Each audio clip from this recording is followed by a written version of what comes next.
Here you'll see a stage in a tank and infantry advance across close country. For clarity, the distances between bounds are shown on a much reduced scale. Preparations are being made for the final movement forward to the next bound, the hedge immediately ahead.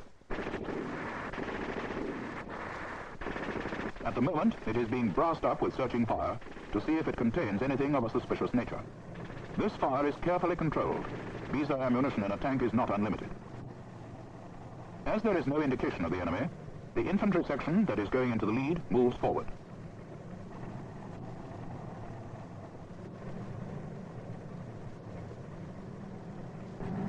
The leading tank starts forward at tank speed so that he is in a position to give close support to the leading infantry when they reach the next hedge.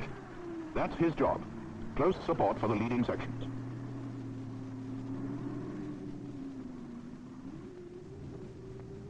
Back with the rear sections, these tanks support the leading tank.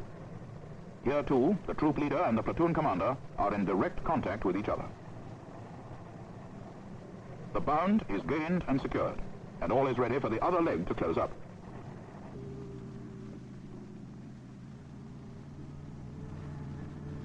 The rear tank moves forward, and the main tank and infantry advance continues.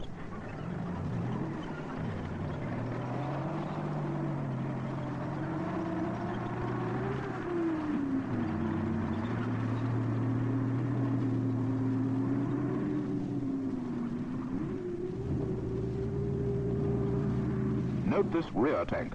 It remains behind to give rear protection.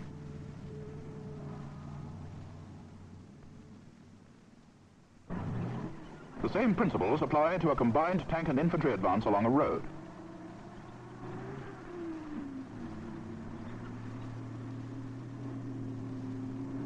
The leading tank on one side of the road supports the leading infantry on the other side. The troop leader's tank supports the leading tank from second place, as in the Snake Patrol. And whenever possible, the two commanders keep close together during the advance.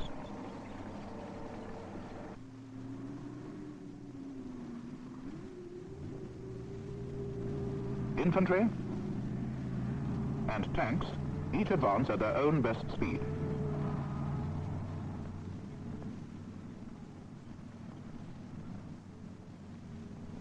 As the leading tank and infantry go forward to the next bound, the third tank and its accompanying infantry section move up in support.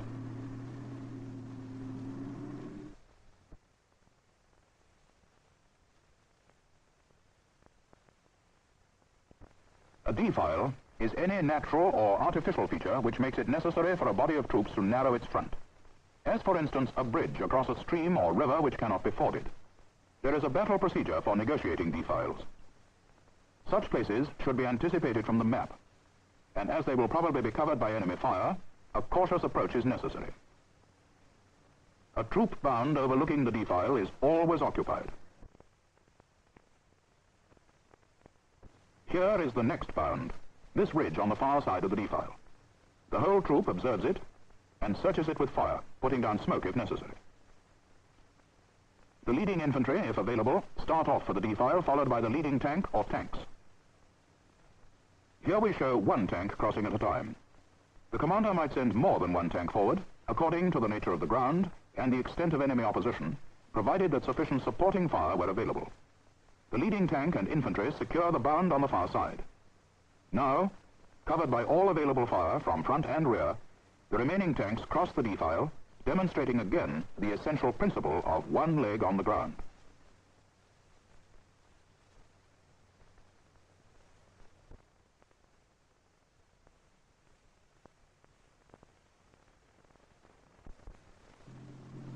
During the war, close support was necessary in the fighting in towns and villages.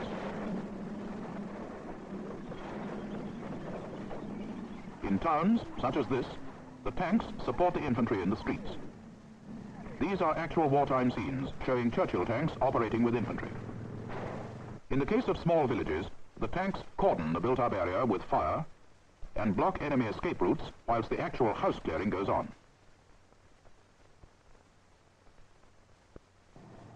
Tanks will also assist the infantry in clearing outlying buildings with supporting fire. Tank supporting fire, quickly and accurately applied, will save casualties in the infantry. It must be controlled always by the troop leader. Correct, stop. Traverse left. Steady, on. Coax, go on.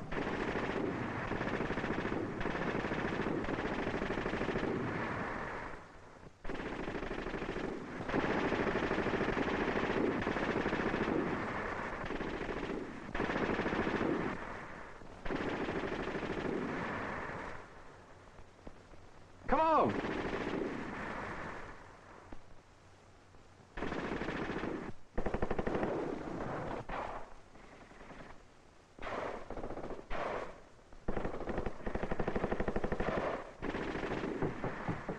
In this case, a flag is the prearranged signal to the tank commander that the first house has been cleared.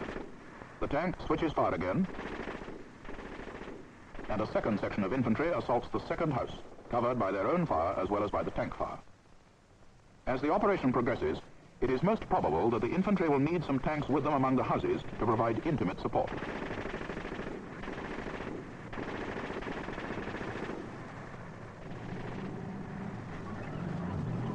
The tanks should avoid the street and crash through the back gardens if they can.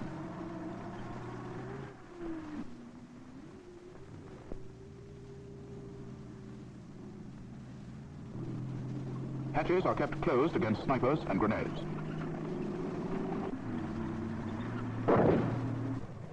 Grenade throwers in upper windows are dealt with by the supporting tank. The supporting tank, having taken action, moves up. When tanks have to fight in the streets, support comes from the tank behind and on the opposite side. The enemy are driven into the street, which is kept as a killing ground.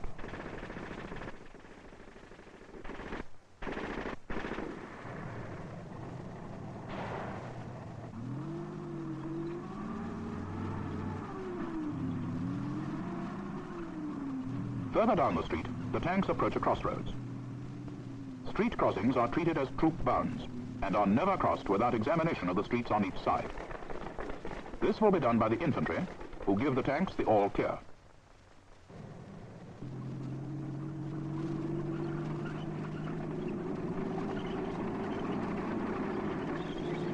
Another section of infantry and the rest of the troop move up to give support to their friends on the far side of the crossroads.